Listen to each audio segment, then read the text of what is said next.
ali je to omejitev zbiranja ta temeljni ukrep? To je trenutno bistvena stvar. Ker današnja sicer malo nižja, verjetno v prihodnjih dneh. Ja, to je nedelja. To je nedelja. V zadnjih nekaj tednov imamo tako imenovani torkov maksimum. Z torkovim številom se napove, kakšen bo naslednji teden in žal vseh naslednjih teden smo tako rekoč, karikirano povedano, nekako prestopili nek red velikosti. To ni tisti pravi red velikosti na 10, ampak vendar šlo je čez 100, pa je šlo potem čez 150, čez 200. Tako da nas seveda ti naslednji dnevi zelo skrbijo, posebej, ker že imajo to velika števila novo okuženih v prejšnjem tednu, posledice v obsežnem prilivu bolnikov v bolnišnice. Kakšne so kapacitete zdaj v bolnišnicah? Katere bolnišnice uporabljate oziroma so na voljo za zdravljenje bolnikov s COVID-om in ali so katere v pripravi, da bodo sprejeli?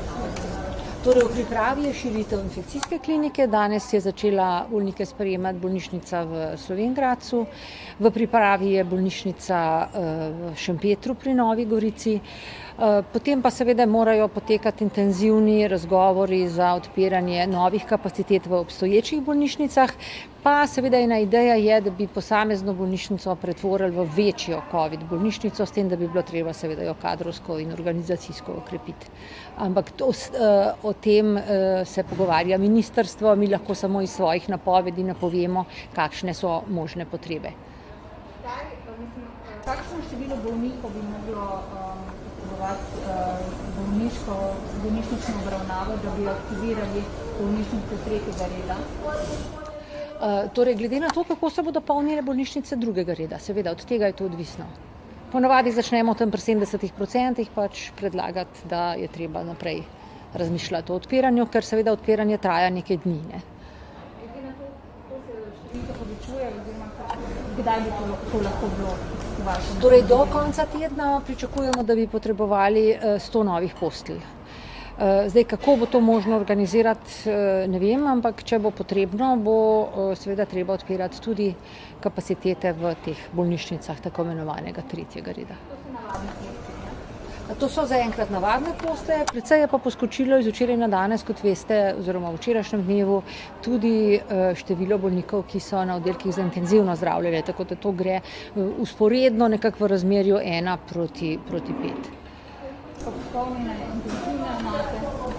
Torej, intenzivne enote, kot sem ravno kar omenila, je številka iz včeraj na danes kar precej poskočila. Zdaj pa v njih že 21 bilo danes zjutraj. Tukaj je še nekaj prostora, približno po sedanjem stanju smo na 2/3 zasedenosti predvidenih intenzivnih postelj. Tudi tukaj se načrtujejo širitve. Druge dejavnosti delujejo kljub temu prilivu pacientov s COVID-om. Kdaj oziroma katere dejavnosti bodo prve začele? To je odločitev vsake stroke in vsakega oddelka, kaj je tisto, kar je manj nujno. Gre pač za tisto običajno zdravniško triažo, da se najprej obravnava tiste bolnike, ki bolj nujno potrebujejo bolnišnično zdravljenje, in odloži tiste, ki lahko počakajo. To je v bistvu tako kot vedno in tak način odločanja se seveda zaostri, kadar je bolnikov preveč. A lahko glede na trenutno širjenje pričakujemo par teh novih okužb in potem tudi posledično manj potreb po bolnišnici? Mislite, da bi širjenje povzročilo upad? Da bi pač se širjenje umirilo, ker zdaj že narašča nekaj časa. Ja, torej samo od sebe se širjenje zelo težko umiri, ker ostajajo lastnosti virusa nespremenjene, ravno tako ostaja občutljivost ljudi za okužbo v bistvu nespremenjena. Nikjer na svetu niso dosegli prikuženosti, ki bi lahko epidemijo ustavila. Tudi v državah oziroma regijah, zlasti kjer so to dosegli, opažajo nove valove, ki so morda povezane s tem, da imunost po preboleli bolezni bolezni, zlasti če je blaga, ni zaščitna. Tako da povsod tam, kjer so se valovi seveda stabilizirali in obrnili navzdol, so bili intenzivnejši ukrepi oziroma, kot govori srbska izkušnja, taka ustne izkušnje, ustno izročilo naših kolegov v Srbiji, ko je šlo zares, so potem ljudje dejansko zelo upoštevali ukrepe in potem je bilo možno obrniti val navzdol. Vidite gospodarstva, ekonomije in ljudi in tako naprej. Ne zabudala smiselnih strožjih ukrepov? Torej, strožji ukrepi, če bi bilo to seveda možno, zlasti glede zbiranja ljudi. To bi bilo treba res dosledno izvajati, nobenih zabav, nobenih proslav, ničesar takega. To je izjemno nevarno za prenose, ker vrstijo se praktično vsak dan poročila, kako je okužba vdrla v en dom, eno bolnišnico, na bolniški oddelek, ker je bilo osebje prej na taki ali drugačni proslavi rojstnega dneva ali poroke. To so druženja, ki jih je zdaj res treba prestaviti. Ena od morebitnih rešitev tudi povečanje teh testiranj s pomočjo hitrih testov. Res je. Zakaj?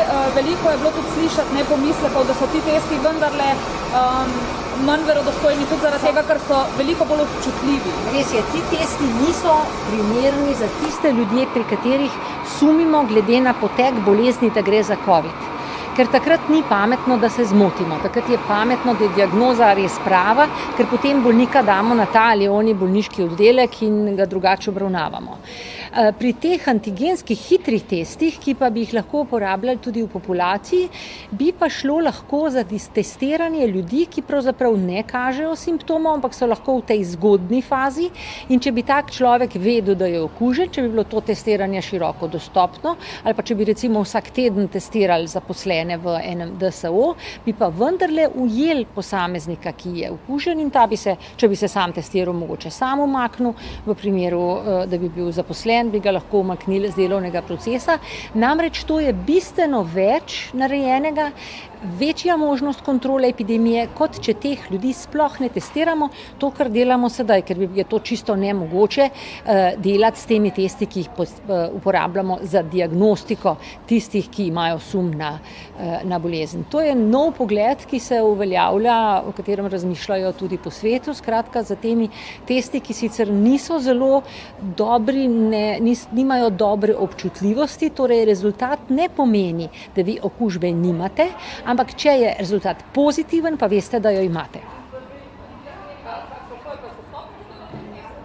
Problem. Že takrat v Celju smo slišali, da imajo samo 7 testov na dan. Mislim, da se ti testi v Sloveniji že ponekod nabavljajo. To bo tudi recimo primerno za kakšne športne prireditve, za športnike recimo se bodo lahko praktično vsak dan na tak način testirali in zagotavljali, da ne bo prišlo v klubih do prenosov. Vse pravzaprav pomembne dejavnosti. Ena ideja je, ne samo moja, tudi po svetu se zdaj piše in razpravlja o tem, da je to morda nek dodaten moment pri obvladovanju epidemije, ki se ga s to tehnologijo lahko poslužimo. Seveda je pa treba to logistično izvesti. Zaenkrat so vsi ti testi še vedno blizu tega nosno-žrelnega prostora, ki je vendarle nek poseg. Razvijajo se testi, ki bodo možni iz sline. Tudi testi, ki jih bo mogoče izvesti doma. Seveda ponovno pa bo potrebno razumevanje rezultata tega testa. Negativen test ne bo pomenil, dobro, ni mi treba nositi maske, nisem nevaren, ampak pozitiven test bo pomenil, lahko se osamimo, lahko se odstranimo od svojega svojca, ki je recimo v ranljivi skupini ali kaj podobnega. Ja, seveda. Predlog vladi ali je to samo da se govori o njih? Zaenkrat govorimo o njih, ravno kar smo imeli sestanek na kliničnem centru, kjer bi se to tudi lahko uporabljalo v določenih okoljih, kjer posebne skupine pregledujemo, tudi jaz malo to zraven gledam, kakšne so značilnosti, lastnosti teh testov, kako so dobri, ti, ki so recimo na tržišču in imajo neke certifikate. To je ena taka prihodnost, v kateri ta hip razmišljamo, da bi lahko bila smiselna. Ponekod jo kar uporabljajo že po svetu, no, testirajo določene skupine, ampak to je to, kar zaenkrat vemo, kar lahko povemo. Znanega glede cepiva, po nekaterih napovedih je bil oktober že ta prvi. Ja, ampak saj veste, so cepiva, kar nekaj je, mislim, da je 5 je zdaj v taki zgodni klinični rabi z malo preskakovanjem teh razvojnih faz. Najbrž bo veljalo še vedno tisto, kar je bilo rečeno poleti iz tega kroga raziskovalcev pri podjetju AstraZeneca in Oxfordski univerzi, da nekako do konca leta bomo imeli rezultate teh obsežnih tretjih faz za več cepiv in iz tega bo lahko razvidno, koliko so ta cepiva dejansko varna, ne? Glede pa tudi koliko so seveda učinkovita. S tem, da najbrž pa ne bo odgovorjeno na vprašanje, koliko časa bo ta zaščita trajala. Ampak dobro, če bo trajala nekaj mesecev, pol leta, tudi proti gripi se cepimo vsako leto. Ne? Pa ne pričakujete nekih množičnih verjetno cepljenj, ko se cepiva? Pred prihodnjim letom torej verjetno ne pričakujete množičnega cepljenja? Torej v delu sveta, kjer smo prepričani, da je treba narediti prej vse te raziskave, da smo sigurni, da je cepivo dovolj varno, se mi zdi, da se to ne bo zgodilo. Od zdaj naprej, ja, za en teden. Lahko?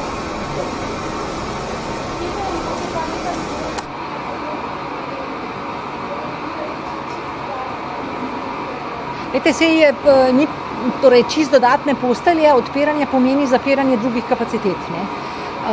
Mi nimamo v Sloveniji možnost, da bi odpirali nove kapacitete s tem, da bi ostalo vse nespremenjeno. To je samo potem nekako prestrukturiranje, zamenjava namena obstoječih bolniških oddelkov, ker osebje je eno in isto.